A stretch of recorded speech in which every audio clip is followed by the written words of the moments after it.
After a big day at Shah 10 on Sunday, Happy Valley comes up again on Wednesday night with a 9-race program. Welcome to Racing to Win. We've got last weekend and this midweek covered for you on the show. Joined in the studio by Paul Lally and Tom Wood. And Tom, before we go back to Voyage Bubble, what are we looking forward to Wednesday? Well, it's a mixture of Class 3, 4 and 5 action coming up Wednesday night. Mark, Chateau Neuf going around in the last race, but he's got barrier 11 and he also went up 11 pounds with that last start victory. So things are going to be a bit tougher for him in that final event, but he meets the likes of the in-form Spicy Gold, who's been in pretty good form throughout the season for Mark Noonan. He has indeed. Paul Lally back and joins us. You've got some jackpots for us? Yeah, we have. 3.8 million going into the 6-up win bonus, so that you get up to the 10 million mark, and also $1 million going to the Quartet First 4 merge pool for races 8 and 9, the last two races there.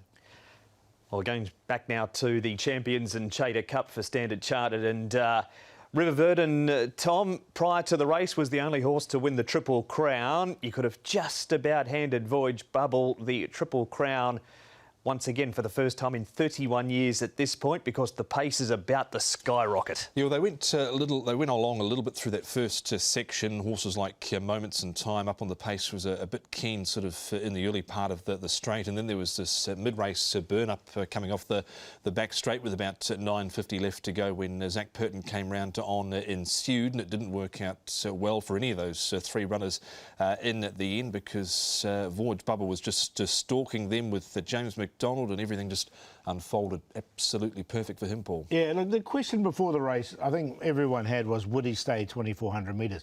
Now, they did turn it into a bit of a staying test down in that with that mid-race smooth, but just the run he got in behind them and came out at the right time. Like, he was the only one you wanted to be on, you know, from about the 800-metre mark. Ricky, you saying after the race, Paul, he may look to keep him at around 2,000 now, which makes things interesting, not only for him, because Romantic Warrior's in the race, makes it interesting for James McDonald. There's his current rating now, but there'll be the option for the Vars in December if they want to go back to 2,400. Yeah, there is. I mean, there definitely is. I'm sure they'll weigh it up and see how the horse is at the time and what sort of the opposition's going to be like in both, and will they be racing against each other. But as a bystander, it'd be fantastic to see them clash, wouldn't it? What are your early thoughts, Tom? Yeah, I think, well, they've obviously got claims for both races now for the Voyage Bubble, and going forward, wonder if they travel again as well, because they have travelled. Things went badly for them in Dubai, nearly got put over the rail there, had a wide draw in Japan, didn't go on there behind the winner on that occasion. But I think, yeah, 2,400 metres in the future could be good for him, and does lay out the claim that he's got, I reckon, a strong claim for Horse of the Year this year too. He does. He's had a wonderful season that has Voyage Bubble, and joins River Verdon as the only two Triple Crown winners in Hong Kong. That was last Sunday at Shah 10. This is Wednesday night at Happy Valley. It is meeting 75 on the C+3 course, so the rail in the extreme position. 6:40 the first, and we're going to focus on the two Class 3 races over the 1650 and also the 1,200 metres. Race number 7 first of all, and M Unicorn had an excuse last time, made an abnormal breathing noise. Aestheticism a winner 2 starts ago. Jumbo Legend, 2-time course and distance winner. Wider draw for Lucky Touch. Samarkand's been a busy horse, his 3rd run this month alone, and down the bottom win, Beauty Viva's only had the 1 start.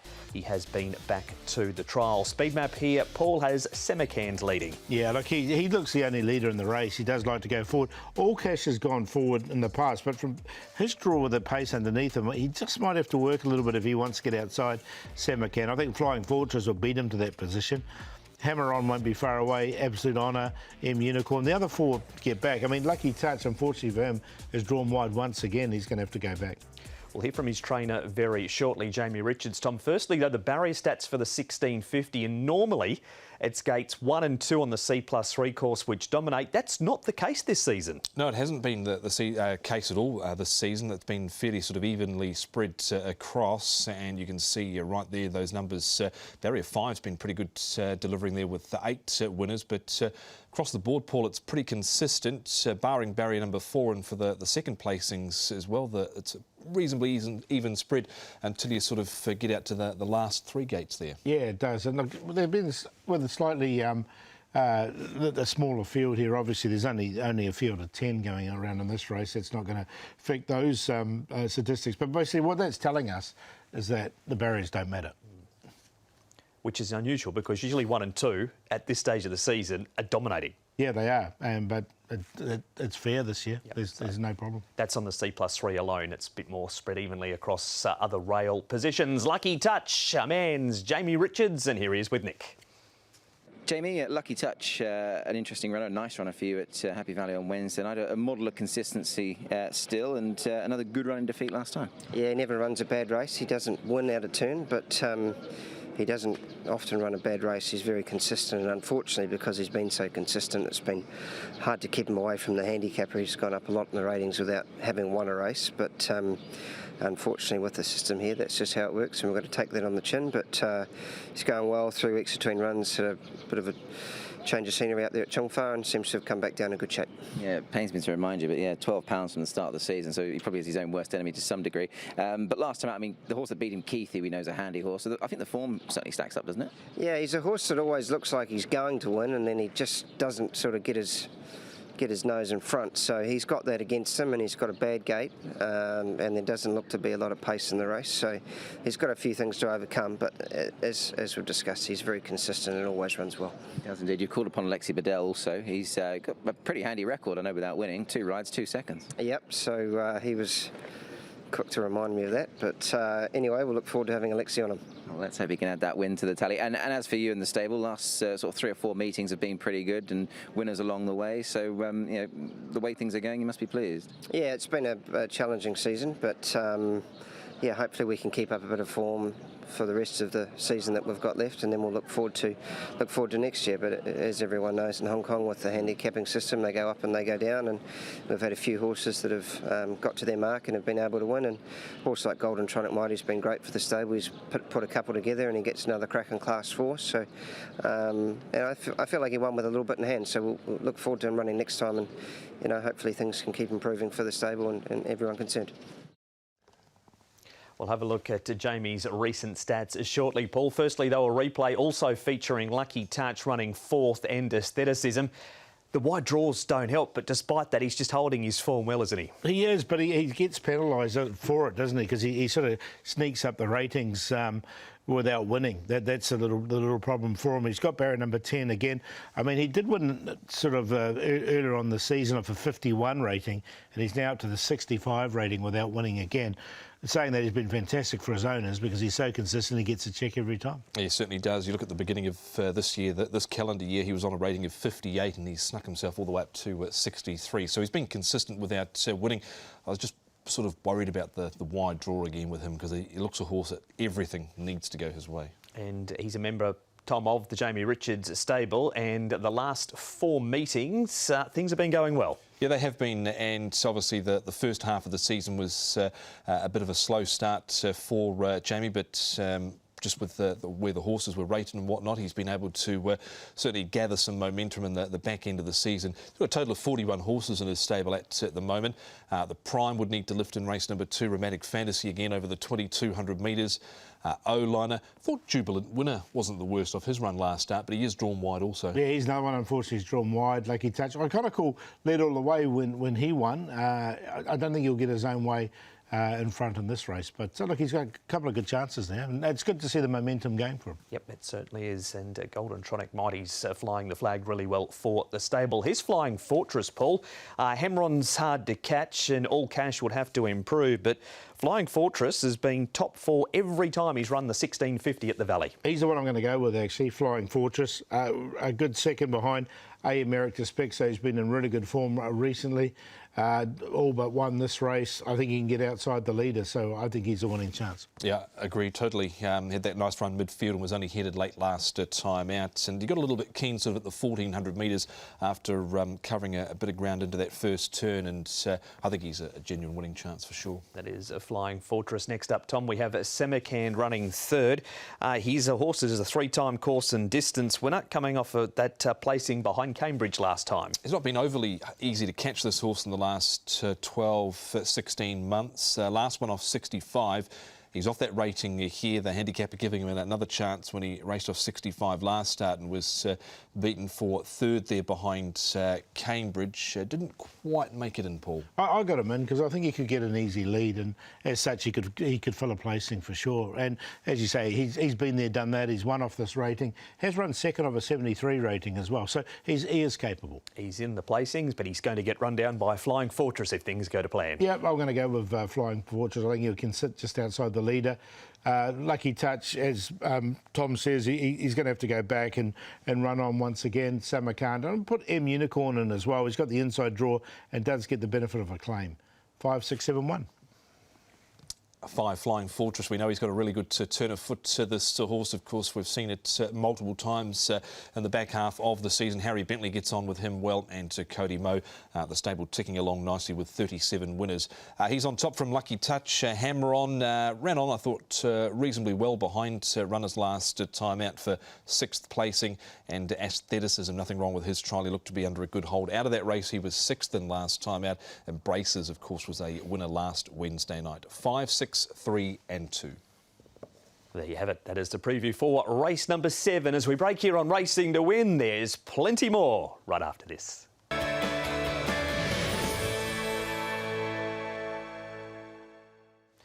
Welcome back to Racing to Win. Happy Valley Wednesday night is our focus. And out of the break, Paul, it is the last run reminder. And this horse that you've picked off his last 2 has finally drawn a gate this week. Yeah, look, 12, 11, 10 in his last 3, actually, in fact. And he's drawn nicely in barrier number 4. He didn't have the claim last time. He'll get the claim this time. Just circumstances have gone against him.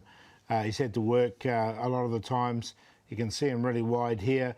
They went quick. You know, he was 4 wide around this first bend, was Sky Vino. So had clear excuses in this race. And you can see how quick they did go for the first 850 metres. When they get into the straight, he actually stayed on quite nicely here. He got to the front, ran the back, had to work to get there. It was actually clear here at about the 200 metre mark. It was just run down late. You can see these horses coming down the outside. Happy Daily was the one that did grab him amongst a couple of others. But he did stay on there and wasn't too far away there in 3rd position. So good run from him. Ellis Wong rides for Casper Fownes. Hasn't got the worst book of rides either on Wednesday night. Ellis and Unicorn's a chance, and you like one of his later in the program too, Sports Legend. I do, in the last, yeah. So that is coming up now, that preview too for the last race, race number 9. We'll go straight to the selections after that. Class 3 over the 1200 metres. Chateau Neuf, £11 extra following that last start win. Bundle of Charm has the pacifiers off. Spicy Gold's a 4-time course and distance winner. Sports Legend is number 5. Gracious Express, no cheek pieces. Visor and Tongue Tie go back on. Very Grateful's had just 1 trial since he's been here.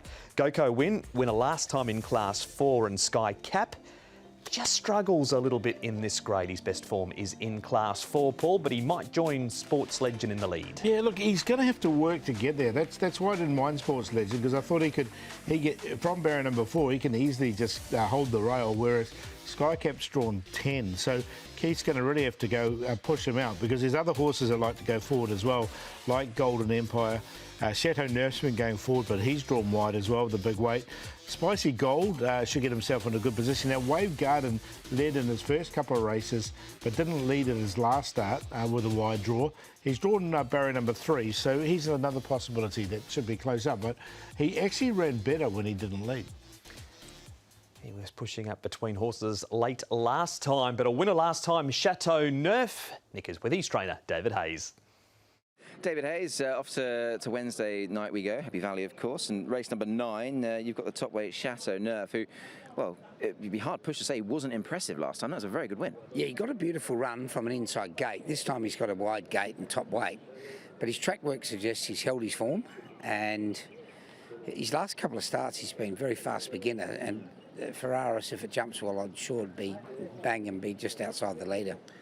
It's interesting, actually. Luke obviously was so good on him last time. Obviously, naturally, he stays on, but he's very good off the front, isn't he, Luke? I mean, in sort of a prominent spot, he's a positive rider. Yes, the time before when he went to the front, the instructions were to go back to last, but he jumped that fast.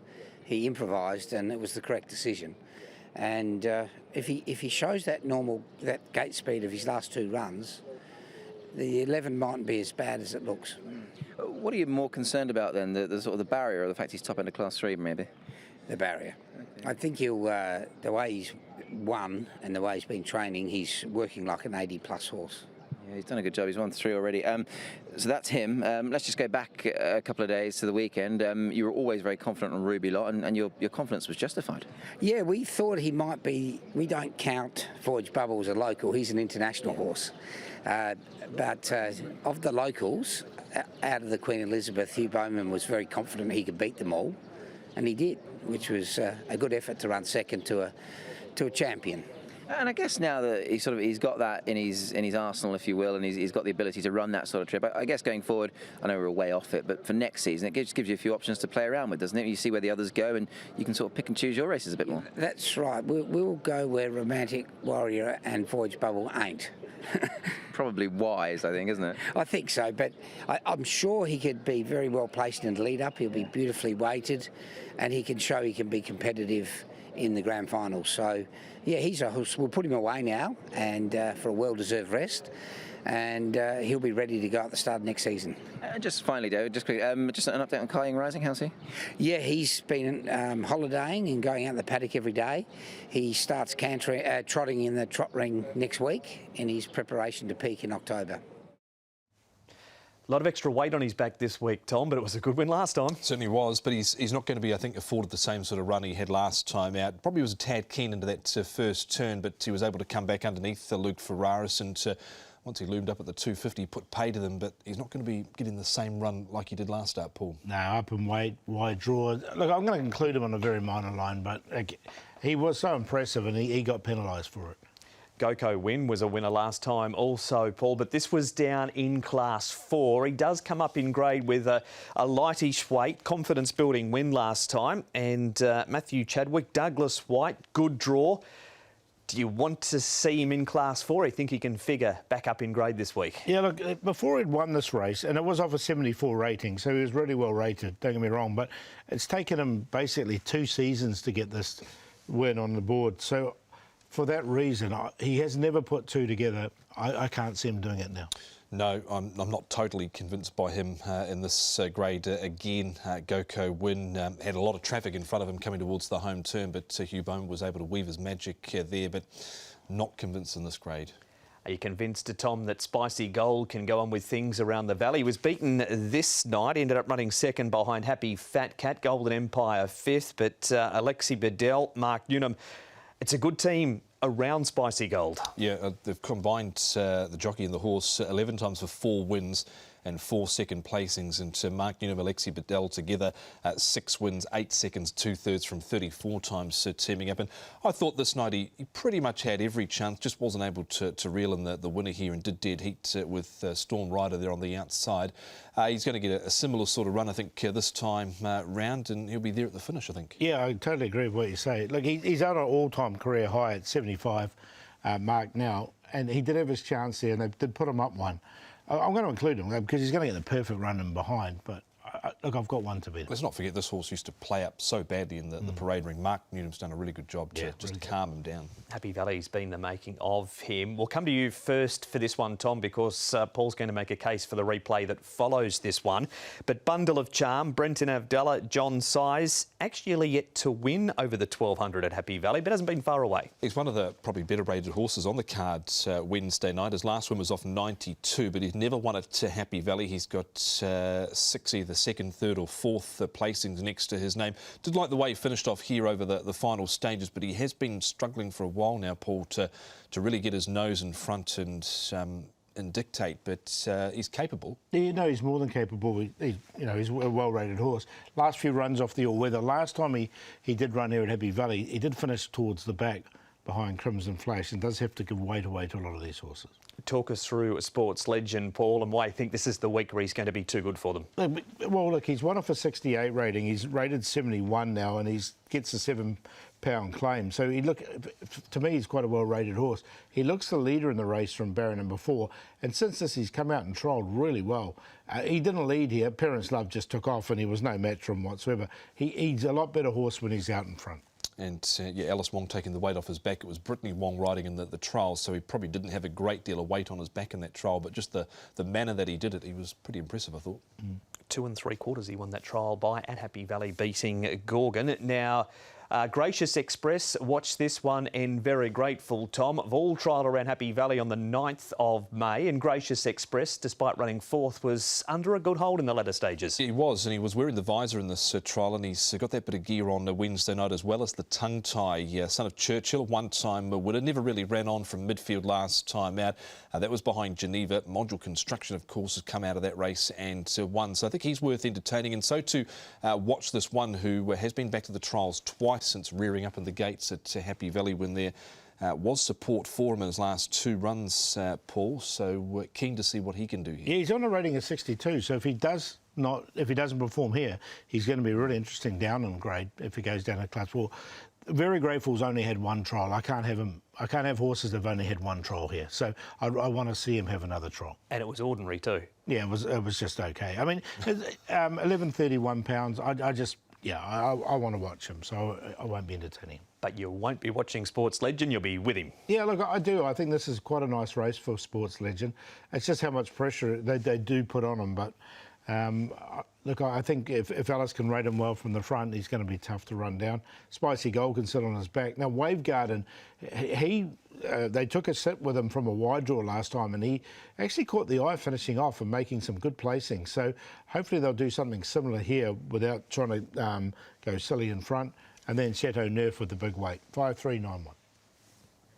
Go with the horse that's down towards the bottom of the ratings here, number 11. Watch this one for Pierre. Admittedly, the stable has had a quiet period, just 1 win from the last 10 meetings, but this horse has trialled well since really botching the start badly here at Happy Valley from barrier 1 last start. His prior 2 runs had been good, so but watch this one to beat Spicy Gold. Sports Legend. I'll throw in Wukong Jewellery. Now, he won 2nd up in Australia. That was over 1,400 metres, but his first up run wasn't too bad, so would be expecting some rather improvement from him. Wukong Jewellery. 11, 3, 5 and 8. Races 7 and 9 have been on the show. They and all the races are previewed on the website, hkjc.com. Click on audio and video for race-by-race analysis. But it's time, sports fans, for your best bet, Paul. Yeah, Sports Legend. Look, we just talked about him. We'll make him the best if we can get to the front and just dictate. Now, we referenced that trial, and the magic of television means we can show it to you now. And you can see him here. He went straight to the front. And he did have an apprentice on, as Tom rightly said, but, geez, he ran away from them here, and I thought it was a really good trial. So he's a well-rated horse. We'll make him the best. Now, we're going to take a horse as the value. Now, this horse led last start, didn't work over 1,400 metres, ran really well 2 starts ago when they rode him quiet from barrier 8. I hope they rode him quiet again. And the play of the day will make him race 4. Thunder Prince, Country Dancer, Rewarding Twinkle should all be at good prices. Best bet is Flying Fortress, race 7, number 5, Harry Bentley and Cody Moe. He's had a good last couple of months, this horse. Been racing very consistently. Perpetual Power, he's up over 2,200 metres. This is him last year. This is in the 3rd race coming up on Wednesday night, and this was over the 1650 behind Sure Joyful. Was only beaten 3 lengths. He's in barrier number 12. But just like the way he finished off here over the final stages, he should be a genuine each-way price, but it looks like he was running on A-OK there at the end. And at the plate, Hammer On, Flying Fortress, Lucky Touch in race number 7. We'll follow the last run reminder. Sky Vino, race 8, number 3. So Ellis Wong with a double through the best bets. This one for Casper Found, £7 claim and a good draw. Campfire better last time and a strong trial since behind Invincible Ibis. Barrier number 9, Hugh Bowman on board for Douglas White. And the play, race 8 of QQP. Sky Vino, Satirical Fan and Amazing Award, 3, 4 and 5 in race number 8. Tom, as we pull up the diary, it's a busy time. Yes, plenty coming up. We've got Saturday racing this week at Sharton. 11 races coming up. It's the last of the day meetings before the summer series kicks in, and the Cricket Club Valley Stakes next Wednesday night. Plenty of group racing coming up at the weekend, Paul. And can Helios Express, can the bridesmaid become the bride? There's no K'ing rising, surely. This is it. Has to be, right? Yeah, it's got to be this week. We'll preview that for you later in the week, but see you for the first at Happy Valley on Wednesday night at 6:40. Big thanks to the boys and big thanks to you too.